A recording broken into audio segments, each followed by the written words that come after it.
Salut, c'est Max, bienvenue sur la chaîne. Alors aujourd'hui on se retrouve pour analyser ensemble non plus la première capitalisation boursière mais la seconde, puisqu'elle s'est faite détrôner en janvier 2024. Il s'agit bien entendu du leader des smartphones qui n'est autre que Apple. Donc dans un premier temps, on va vraiment regarder ensemble les fondamentaux de cette entreprise et je vais te montrer à quel point ils sont exceptionnels. Et en fin de vidéo, je te dévoilerai le prix d'achat maximal auquel moi je serai prêt à acheter cette entreprise. Donc c'est parti. Alors, Apple, donc très grosse entreprise, comme on pouvait s'y attendre, avec une capitalisation boursière de 2720 milliards de dollars. Ok, donc dans un premier temps, on va vouloir quoi? Regarder que la dette de l'entreprise soit maîtrisée. Donc à la fois sa dette long terme, mais aussi sa dette nette. Et donc on va vouloir que ces deux métriques puissent être remboursées en moins de 5 années de free cash flow. Donc on va prendre son free cash flow moyen là, au cours des 5 dernières années qui était de 90 milliards. Ces 90 milliards, on va les multiplier ici nous par 5 et ça va nous donner 450 milliards. Donc on va vouloir que la dette long terme soit inférieure à 450 milliards. Donc on va aller directement voir ça dans son bilan comptable. On descend au niveau de sa dette long terme, donc ici Total Long Term Liabilities, 145 milliards. Donc là nickel, on est bien inférieur à nos 450 milliards et ça veut dire ici que l'entreprise peut rembourser sa dette long terme en moins de 2 années de free cash flow. Donc ça, c'est super bien. Maintenant, on va regarder au niveau de sa dette nette qui, elle, se calcule en faisant la différence entre sa valeur d'entreprise qui est ici et la capitalisation boursière qui est juste là. En gros, la capitalisation boursière, c'est si un entrepreneur arrivait et disait « Ok, moi je veux racheter l'intégralité des actions de cette entreprise », donc il aurait à débourser 2 720 milliards de dollars. Et maintenant, la valeur d'entreprise, c'est si un entrepreneur voulait racheter l'intégralité des actions de l'entreprise et en plus rembourser l'intégralité de sa dette. Donc nous, on va faire la différence de 2, hop là, je vais le mettre juste ici, donc 2,93 moins les 2,72, donc ici, ça nous donne 0,21. Donc ça veut dire 210 milliards. Les 210 milliards, c'est la dette nette de l'entreprise. On est toujours inférieur à nos 450 milliards. Là, en gros, Apple peut rembourser sa dette nette en moins de 3 années de free cash flow, donc ce qui reste excellent. Donc là, oui, on peut dire que la dette en général de l'entreprise est maîtrisée. Maintenant, ce qu'on va regarder, c'est est-ce que les personnes qui sont à la tête, donc Tim Cook qui est à la tête d'Apple, utilisent avec efficience les capitaux de l'entreprise, l'argent qu'elle possède. Donc, on va regarder nous 3 indicateurs qui sont ici le retour sur les actifs, le retour sur les capitaux propres et le retour sur les capitaux investis. Donc, il prend en compte à la fois les capitaux propres, mais aussi tout l'argent qui est issu de la dette. Et nous, ce qu'on va vouloir, c'est que ces métriques soient au minimum de 12%. Là, regardez à quel point c'est exceptionnel. Avec un ROIC ici, au cours des 5 dernières années, de 44%. En gros, ça veut dire quoi? Ça veut dire tout simplement que lorsque Apple injecte 1 euro, elle en récupère 44 centimes. Cette année, c'était 53 centimes. Donc en gros, elle récupère sa mise en moins de 2 années. Donc ce qui est tout simplement fabuleux. Donc là, oui, on peut dire que les personnes qui sont à la tête d'Apple utilisent plus que bien l'argent que l'entreprise possède. Donc c'est vraiment dans ce genre d'entreprise qu'on veut investir. Elle verse un dividende à ses actionnaires ici, donc un total de 15 milliards, ce qui représente ici un rendement de 0,55%. Ok, donc un rendement très faible. Mais ce qu'on va vouloir savoir, c'est est-ce que ce dividende est pérenne ou non dans le temps. Donc, ce qui veut dire pérenne, on veut à la fois qu'il soit au moins maintenu dans le temps, mais surtout qu'il soit augmenté d'année en année. Donc 15 milliards. Comment on va regarder ça? On va tout simplement comparer ces 15 milliards au free cash flow moyen des 5 dernières années. Et on va faire la division entre les deux. Donc on a ici 15 divisé par le free cash flow moyen ici qui est de 90. Donc 90, ça nous donne ici 16%. Donc il faut faire x 100, ça nous donne 16%. Et ces 16%, ça correspond en fait au payout ratio. Ce qui veut dire que l'entreprise utilise 16% de l'argent qu'elle génère chaque année pour le redistribuer à ses actionnaires. Les 84 autres %, elle les utilise pour soit racheter ses actions, soit rembourser sa dette, soit investir en elle-même ou soit racheter d'autres entreprises. Donc ça, c'est nickel. Nous, ce qu'on veut, c'est vraiment un payout ratio au maximum de 50%.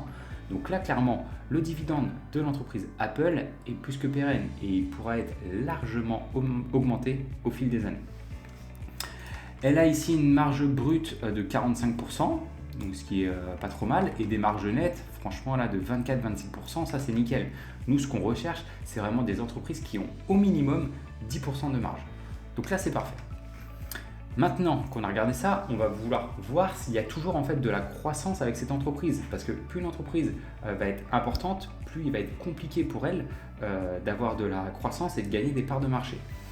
Donc on va regarder cette croissance sur 5 années, à la fois de son chiffre d'affaires, de son résultat net et de son free cash flow. Donc au niveau de son chiffre d'affaires, en 2019, elle générait 267 milliards, cette année 385 milliards. Donc là, c'est nickel, en augmentation. Cependant, attention, regardez, comparé à 2022, il y a une petite chute ici de 2 milliards.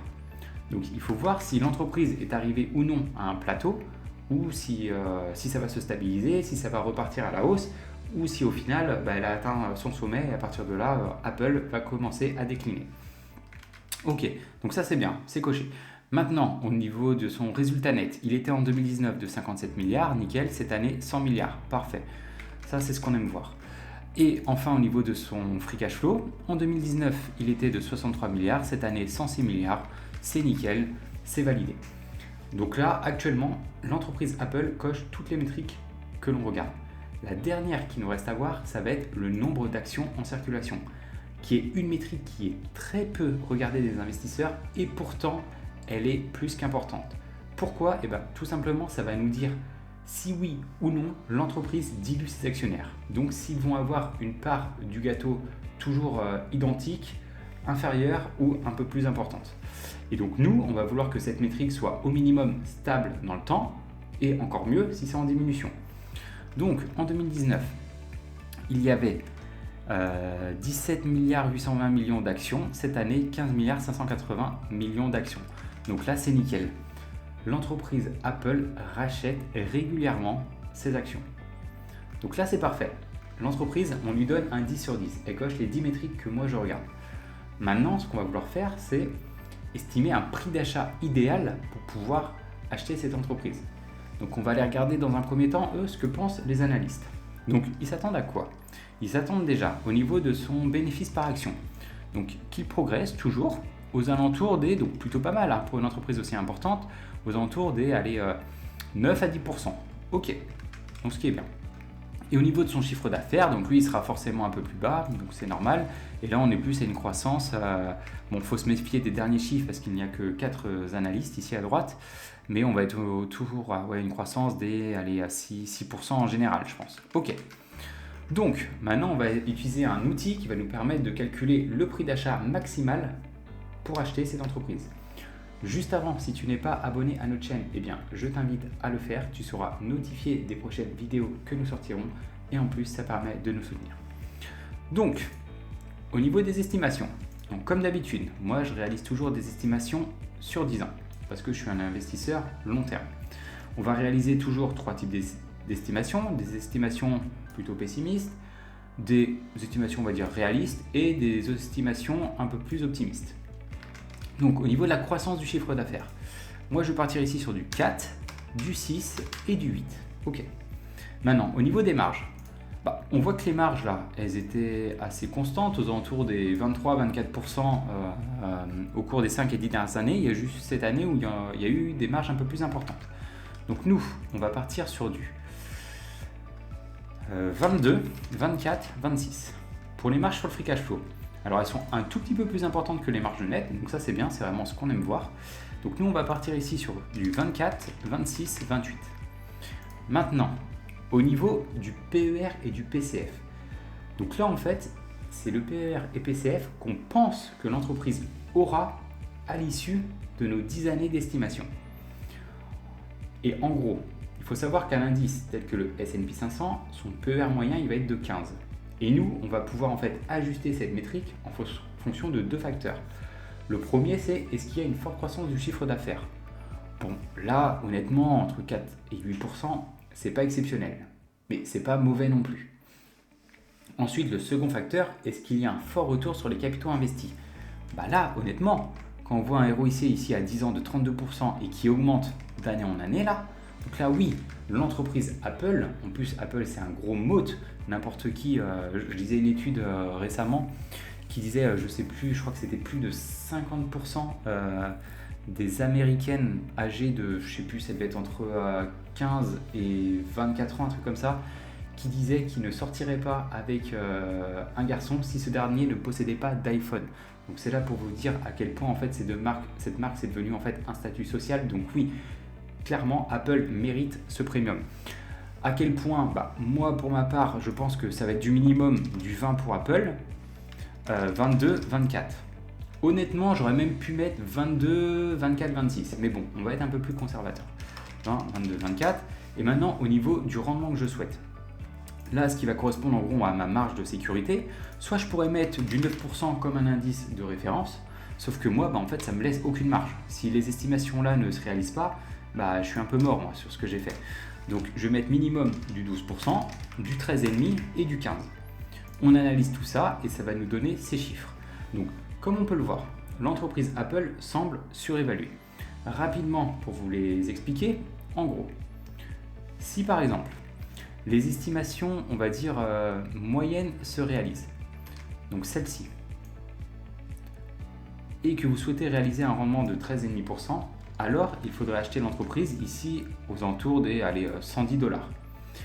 Maintenant, qu'est-ce que nous indiquent les chiffres d'en bas? Ils nous indiquent tout simplement que si par exemple vous pensez que les estimations hautes se réaliseront, donc une croissance du chiffre d'affaires de 8%, une marge sur le free cash flow de 28% donc au cours des 10 prochaines années, que le PCF sera de 24, j'ai pas coché le bon, mais voilà, de 24 dans 10 ans, et qu'en plus vous achetiez l'entreprise aujourd'hui à son prix actuel de 175$, alors vous réaliseriez quand même ici, pour les estimations hautes, un rendement de 11,42%, donc au-dessus d'un indice de référence.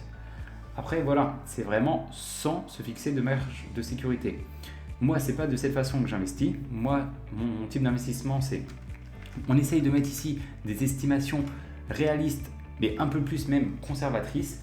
En plus, je me rajoute ici des marges de sécurité.